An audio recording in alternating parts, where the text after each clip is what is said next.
नागाद बेनाचाकड़ी ग्रामे सन्तोष दास बाबा मनतोष दास छेलेटा जेठथान गयाप्रसाद विद्यापीठे क्लास 11 पढ़तो बयस 17+ तो छेलेटी कालके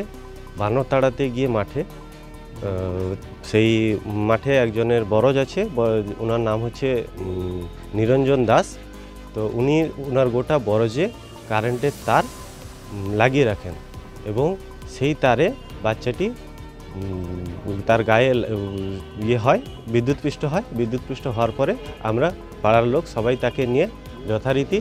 এগরা সুপার স্পেশালিটি হসপিটালে নিয়ে যাই সেখানে মৃত বলে ঘোষণা করে এবং তার বিহিতে যাতে আমরা সেই ব্যক্তি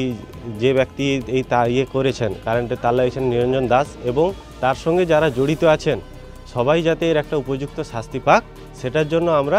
40-50 জন এখানে থানায় এসে সেটা নামে লিখিতভাবে একটা কমপ্লেন জমা দিতে এসেছি যাতে এর একটা বিহিত কোনো রাস্তা প্রশাসন